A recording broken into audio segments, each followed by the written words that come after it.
নমস্কার সবাইকে। আমি Meenakshi Khurana Saha, psychologist, psychotherapist, hypnotherapist এবং রিগ্রেশন থেরাপিস্ট। আজকে আমরা একটা নতুন জিনিস নিয়ে আলোচনা করব। আপনারা কখনো দেখেছেন যে বাচ্চাকে আপনি স্কুলে নিয়ে যাচ্ছেন এবং সে কিছুতেই যেতে চাইছে না স্কুল, বা স্কুলে নিয়ে যাচ্ছেন প্রতিদিন আপনি ওয়েট করছেন বাচ্চার জন্য, কেন কি বাচ্চা এত কান্নাকাটি করছে যে টিচাররা বলছে আপনার দরকার নেই যাওয়ার, যদি ভীষণ বাড়াবাড়ি হয় আপনাকে আমি পাঠিয়ে দেবো বাচ্চাকে, আপনি বাড়ি নিয়ে চলে যাবেন। বা প্রচুর আপনার ডাক পড়ছে স্কুল থেকে যে বাচ্চাকে এসে নিয়ে যান, আমরা সামলাতে পারছি না, ভীষণ কান্নাকাটি করছে। এই ধরনের যে সমস্যাগুলো আছে সেগুলোকে বলা হয় সেপারেশন অ্যাংজাইটি। জেনারেলি বাচ্চাদের মধ্যে এটা দেখা যায়, এবং যদি এই প্রবলেমস গুলো আপনারা দেখেন তাহলে 4 মাসের বেশি ওয়েট করা উচিত নয়। অ্যাডাল্টদের মধ্যেও হয়।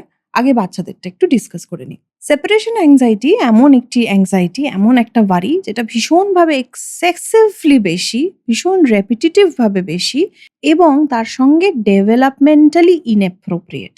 মানে প্রথম দিন আমি বাচ্চাকে স্কুলে ছাড়তে গেলাম, প্লে স্কুলে, বাচ্চা খুব কাঁদলো, 10-15 দিন কাঁদলো, আমি জানি। কিন্তু আমি বাচ্চাকে 1 বছর ধরে 6 মাস ধরে স্কুলে পাঠাচ্ছি এবং প্রত্যেক দিনই সেই হচ্ছে। রোজই স্কুলে যাওয়ার আগে বমি, কান্নাকাটি, খাবো না, বা স্কুলে গিয়ে সে এমন কান্নাকাটি হয়ে যাচ্ছে, অসুস্থ হয়ে যাচ্ছে, বাচ্চাকে ফিরিয়ে নিয়ে আসতে হচ্ছে। বা বাচ্চা বড় স্কুলে পড়ছে, এখন হয়তো 1 এ পড়ছে বা 2 এ পড়ছে, কিন্তু সেই বাচ্চার ভীষণভাবে ভয়, সে স্কুলে যাওয়ার আগে প্রত্যেকদিন কান্নাকাটি করছে, স্কুল যেতে রেডি হতে চাইছে না, ভীষণভাবে ভয় পাচ্ছে, এবং অ্যাগেন স্কুল থেকে হয়তো কোনো রকম কনসার্নস বা কমপ্লেইন আসছে, বা আপনার কাছে রোজ স্কুলে পাঠানোটা একটা ভীষণ একটা চ্যালেঞ্জিং সিচুয়েশন হিসেবে দাঁড়িয়েছে। যদি এগুলো আপনারা দেখে থাকেন তাহলে বুঝবেন যে এটা একটা সেপারেশন অ্যাংজাইটি।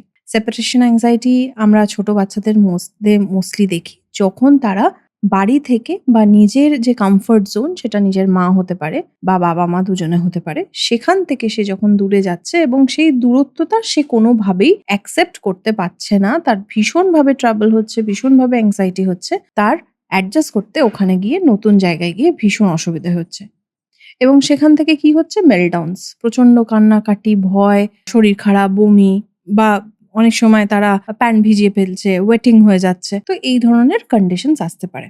এবার কেন এই ধরনের কন্ডিশন আসে? একটা হতে পারে যে তার ফ্যামিলি হিস্ট্রি, মানে বাচ্চাটির ফ্যামিলি হিস্ট্রিতে অ্যাংজাইটি ডিসঅর্ডার আছে। সে হয়তো অ্যাংশাস প্যারেন্টসদের দেখে বড় হচ্ছে, বাবা-মা ভীষণ অ্যাংশাস, এবং সেখান থেকেই সে হয়তো এই বিহেভিয়ারটা ইনকালকেট করেছে।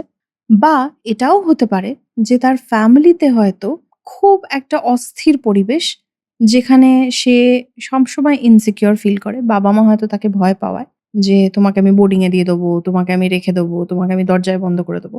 অনেক সময় দেখা যায় যে বাচ্চারা হয়তো কোনো কিছু নিয়ে ভীষণ ভয় পেয়ে গেছে। যে তাকে হয়তো পানিশ করা হয়েছে, তাকে হয়তো দরজা বন্ধ করে দেওয়া হয়েছে, তাকে হয়তো একঘরে করে দেওয়া হয়েছে, এবং সেখান থেকে তার প্রচন্ড ভয়, বা মায়ের সঙ্গে তাকে থাকতে দেওয়া হচ্ছে না, মায়ের থেকে সে সেপারেটেড হয়ে যাচ্ছে। হেন্স এইসব থেকে কিন্তু তার দেখা যেতে পারে যে কোথাও গিয়ে একটা অ্যাটাচমেন্ট ডিসঅর্ডার এসে যাচ্ছে, এবং সেখান থেকে সে অ্যাংশাস ফিল করছে, এবং সেইখান থেকে কিন্তু সে থাকতে পারছে না মাকে ছাড়া। অনেক সময় যদি প্যারেন্টরা ভীষণভাবে ওভার প্রোটেক্টিভ হয়, বাচ্চাকে কোথাও মিশতে দিতে চায় না, ভীষণ ভয় পায়, বাচ্চাকে ভীষণ সিকিউরড ভাবে মানুষ করে, বা হেলিকপ্টার প্যারেন্টিং করে, তখনও কিন্তু দেখা যায় যে অ্যাটাচমেন্ট ডিসঅর্ডার আসতে পারে। এই অ্যাটাচমেন্ট ডিসঅর্ডার যেটা আমি বললাম, সেটা শুধু ছোট বাচ্চাদের নয়, অনেক সময় বড়দেরও হয়। সেখানে আপনি 6 মাস দেখতে পারেন যে সেটা অ্যাটাচমেন্ট ডিসঅর্ডার এর দিকে যাচ্ছে কিনা। মানে আপনি ভীষণ ডিস্ট্রেসড ফিল করছেন কিনা, অসুস্থ ফিল করছেন কিনা, রোজ অফিস কামাই করতে বা কাজের জায়গা কামাই করতে, কলেজ কামাই করতে ইচ্ছে করছে কিনা, মনে হচ্ছে বাড়িতেই থাকি, কাছাকাছিই থাকি, বা যার সঙ্গে আপনি কমফোর্টেবল তার কাছেই থাকি, বেরোবো না। এবং সেখান থেকে আপনার ফাংশনাল লাইফটা এফেক্টেড হচ্ছে, আপনার সোশ্যাল লাইফ এফেক্টেড হচ্ছে। সেখানেও কিন্তু আমরা সেপারেশন অ্যাংজাইটি হয়েছে কোনো কারণে, সেটাও কিন্তু আমরা গেস করতে পারি সেখান থেকে। সেই ক্ষেত্রে আমাদের টেস্টিং করে দেখা দরকার যে সেটা কি ধরনের অ্যাংজাইটি ডিসঅর্ডার। প্লাস কেন হতে পারে, যেহেতু আমরা ডিসকাস করছি, বড়দের ক্ষেত্রে ট্রমা আসতে পারে, কোনো বড় ব্রেকআপ হতে পারে, বা যেই জিনিসটা খুব মনের মতো ছিল সেই জিনিসটা হারিয়েছেন, সেটা কাজ, কর্ম, জব, পড়াশুনো, যেকোনো একটা জিনিস হতে পারে। সেই জন্য প্রচণ্ডভাবে ভীত হয়ে গেছেন, সেলফ কনফিডেন্স কমে গেছেন, এবং সেখান থেকে এখন নতুনভাবে কোনো কাজ করতে গেলে বা বাইরে বেরোতে গেলে ভীষণ ডিস্ট্রেসড লাগছে, বমি পাচ্ছে, শরীর খারাপ লাগছে, নশা লাগছে। এই ধরনের কিন্তু সিম্পটমস বড়রাও দেখাতে পারে। সেপারেশন অ্যাংজাইটি হলে ফার্স্ট দেখতে হবে যে আমি কেন অ্যাংশাস ফিল করছি। তো তো তাই জন্য যখন আমরা এগুলো থেরাপি করি আমরা কিন্তু আগে বোঝার চেষ্টা করি হিস্ট্রি থেকে যে কোন জায়গা থেকে সে অ্যাংশাস ফিল করতে শুরু করেছে। তার আগের কোনো হিস্ট্রি আছে কিনা রেলেভেন্ট, নাকি ফ্যামিলি থেকেই সে সেগুলো শিখেছে, নাকি ওভার প্রোটেক্টিভ প্যারেন্ট বলেই সেরকম করছে, না অন্য কোনো ট্রমা বা অ্যাবিউজ আছে। সেই ক্ষেত্রে আমরা সিবিটি করে থাকি। অনেক সময় আমরা অন্য টেকনিক্সও ইউজ করে থাকি, যেমন তাকে এক্সপোজ করা ওই অ্যাংজাইটি সিচুয়েশনে বারবার করে ধীরে, ধীরে ইন গ্র্যাজুয়েশন, সেটা করেও অনেক সময় দেখা যায় যে হেল্প হয়। তার সাথে যে ফ্যামিলি আছে, ফ্যামিলির একটা কাউন্সেলিং হয়ে থাকে। বাচ্চা হলে বাবা-মাকে শেখানো হয় যে কিভাবে অ্যাংশাস বাচ্চাকে ম্যানেজ করবেন, কি করে ধীরে, ধীরে তার ইন্ডিপেন্ডেন্সটা আপনি তাকে শেখাবেন, ডিপেন্ডেন্স কি করে কমাবেন, কি করলে আপনি একটা অ্যাটাচড একটা সিকিউর প্যারেন্টিং ডেভেলপ করতে পারবেন। এইগুলো কিন্তু জেনারেলি করলে বাচ্চা হেল্প পায় থ্রু থেরাপিস। অ্যাডাল্টদেরও তাই। যদি দেখা যায় যে কোনো ট্রমা আছে, কোনো লাইফে এমন কিছু হয়েছে যেখান থেকে ক্রনিক স্ট্রেস এসে গেছে এবং সেখান থেকে তার অ্যাংজাইটি ডেভেলপ করেছে, সে বেরোতে পারছে না। সেই ক্ষেত্রেও কিন্তু তার থেরাপি করা হয় এবং সেখান থেকে সে বেরোতে পারে।